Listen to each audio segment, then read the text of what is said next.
Welcome back for another deep dive. This time, we're exploring the story of the Fox sisters, spooky and historically significant.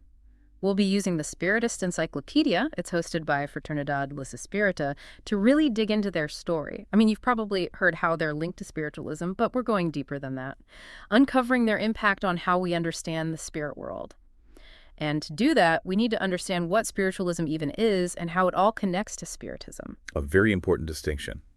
Spiritualism, the movement, it emphasizes communication with spirits, connecting with those who have passed on. Spiritism, that came a bit later, builds on those ideas, but it goes deeper into the philosophical and moral side of spirit communication. So like spiritualism is sending a letter, Spiritism is about like what's in that letter and what it means to whoever got it. Exactly. Let's head back to 1847, Hydesville, New York. The Fox family, immigrants from Canada, and they just settled into a house that everyone already said was haunted. A haunted house. Yikes. Sounds like a rough neighborhood. But the encyclopedia says they moved around a lot. John Fox struggled with alcohol, so maybe they were used to a little chaos. It's possible. Sources don't say for sure. What we do know is things got crazy in 1848. The family, young Margaret, or Maggie, and Catherine, Kate, started hearing things. Scratching, rapping, knocking on the walls, the floors, everywhere. Went from, like, every now and then to all the time. I can't even imagine. So unsettling. Could they figure out where it was coming from? The source says they looked everywhere. Inside, outside, everywhere. No explanation. Like the house itself was alive, trying to talk to them. Okay, this is the part that blows my mind. March 31st, 1848, chaos everywhere. And 10-year-old Kate, she challenges this unseen force, mimics the rapping like she's daring it. And that was huge. It was like the birth of spirit telegraphy, a way to talk to spirits. One knock, no. Two knocks, yes. To spell words, they gave each letter a number. That's so smart, like tiptology. What spiritists use now, is that a direct connection? Oh, absolutely. Tiptology. Communicating with spirits through taps or movements of an object, often a table. It came right from what the Fox sisters did. It's amazing.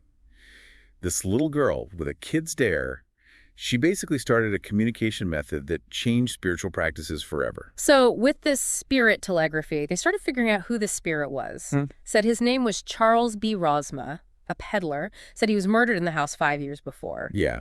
Rosma's story, it's creepy. He said he was robbed of $500, murdered, his body buried in the cellar. The family even tried to dig in the cellar to find his remains. Did they find anything? They hit water, had to stop, didn't find a body then. But years later, skeletal remains turned up in a wall that collapsed. And guess what? There was a metal suitcase with them, just like a peddler would carry. No way. So it actually kind of backs up what Rosmo was saying. It does. Even if it was years later. Sir Arthur Conan Doyle wrote Sherlock Holmes. He was a spiritualist. He knew how big this moment was in the Fox sisters' story. He wrote, "The telegraphy of the spirit world was in operation. It remained for the patience and devotion of the human race to determine the heights to which they would carry it in the future." He saw this as a turning point for studying spirit communication, and he wasn't wrong. The Fox sisters' experience with Rosma changed how people investigated these things, brought a more like scientific method to it. Definitely. The details, the way they were communicating, it opened the door for more organized investigations. Okay, so we had this haunted house. They're talking to a murdered peddler, and the story's spreading like crazy. What happened next? Did they try to, like, get away from all the attention? They tried. Sent Maggie to live with her brother, David, and Kate went to their older sister, Leah. She was married, living in Rochester. But I'm guessing the weird stuff, it didn't stop. Nope. Can't escape the spirit world that easily. It seems like no matter where they went, the rapping and the spirit communication, it just kept happening. That must have been, I don't know, scary, but also kind of exciting. Did anyone try to help them, like, understand or control these abilities? They found a mentor, Isaac Post. He was a Quaker, believed in spirit communication. He really helped them to develop their skills and make sense of the messages. Was it just Rosma they were talking to at this point? Or were there others? With Post's help, they started getting messages from some pretty famous people, even Benjamin Franklin. Wow, Benjamin Franklin. I wonder what kind of messages they got from him. Does the encyclopedia say anything specific about that? It mentions the connection, but not the exact messages. That would be interesting to look into, huh? Right. Imagine a direct line to Benjamin Franklin. We could learn so much. I know, right? And it definitely made people even more interested in the Fox sisters and spirit communication. And then, boom, fame. By November 1849, they're doing these huge public events, showing off their abilities to everyone. Yeah. They were getting super famous. They even held an event at Corinthian Hall in Rochester, one of the biggest places there. They even had a committee to investigate them, see if they were legit. And what did they say? They said it was real. The rapping, it was real. They couldn't explain it, but they said it wasn't a trick. That report was huge. For the Fox sisters and the whole movement, like a stamp of approval. They became even more well-known after that. It wasn't just a haunted house story anymore. It was like, this could change everything we know about life and death. Exactly. The rapping was all over the country. People were hooked.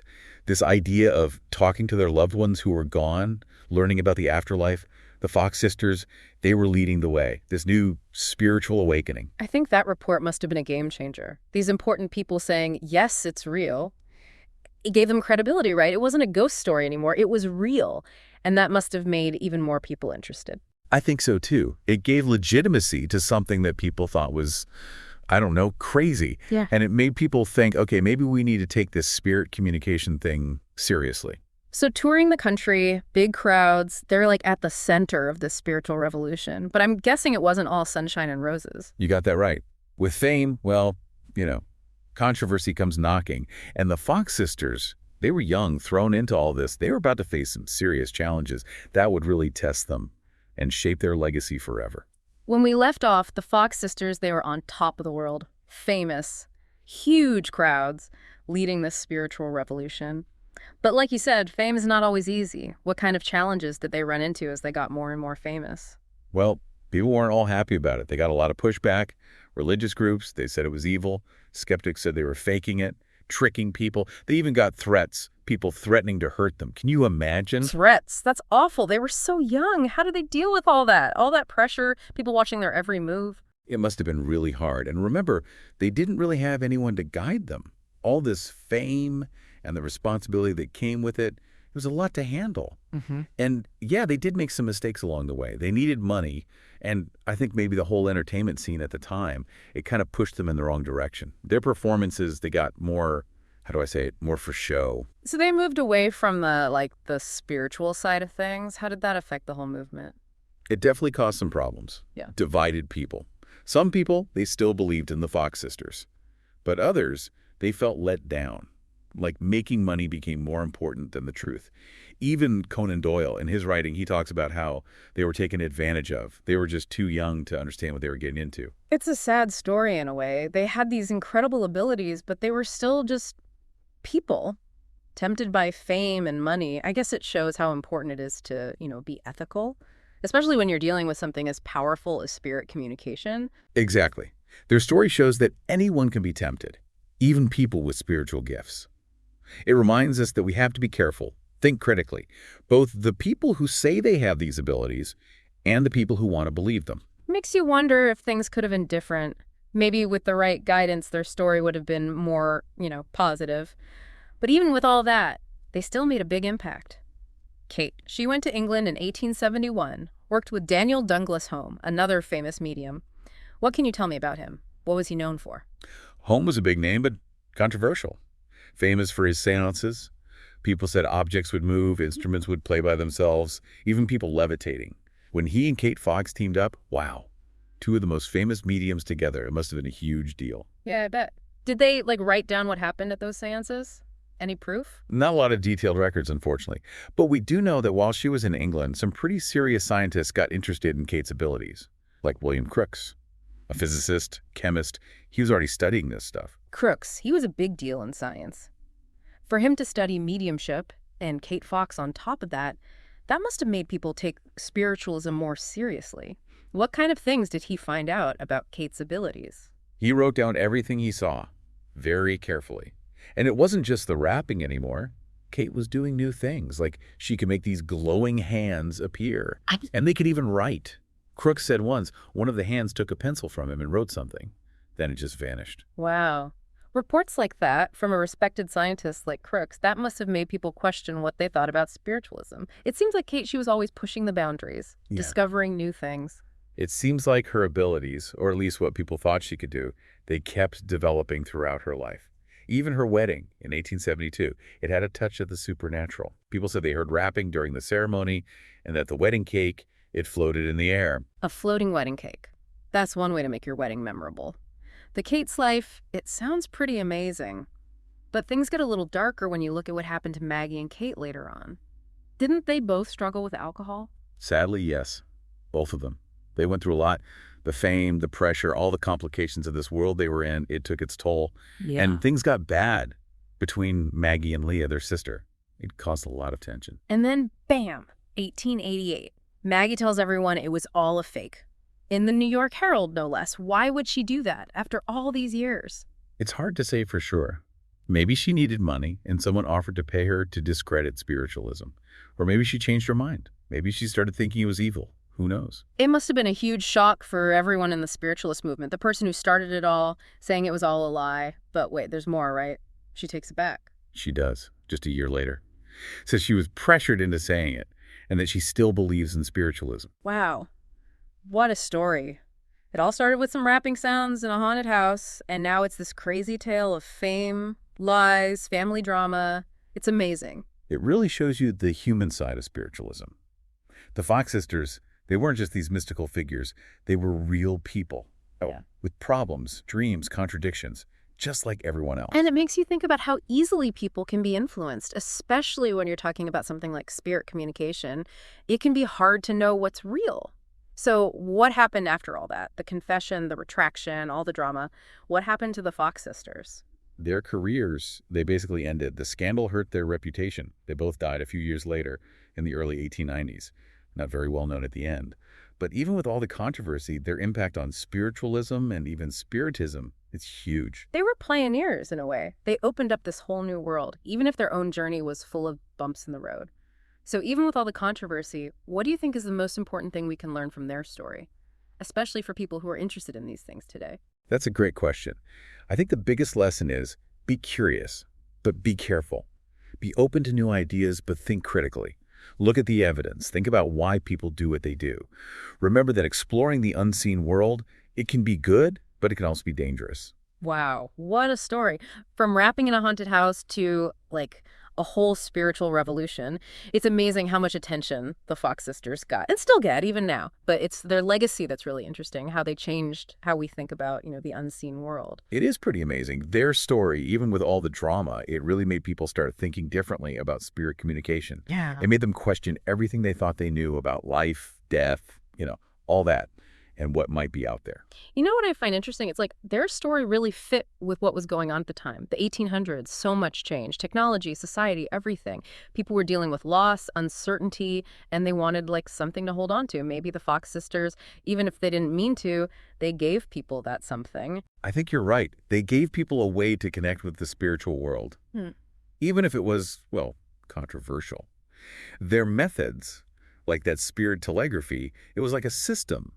It made the spirit world seem less mysterious, more like something you could understand.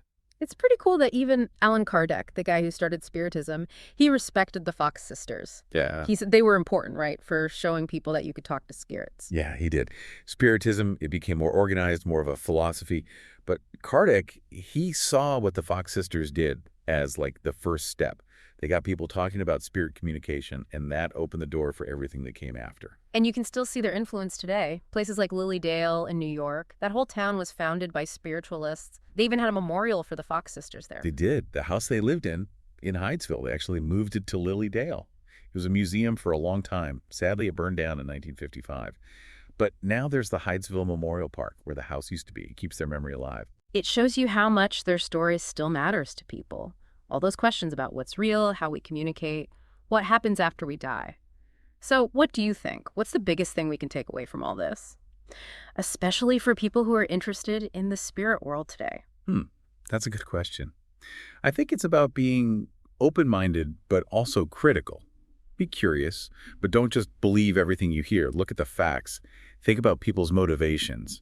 And remember, exploring the spirit world, it can be a good thing, but it can also be risky.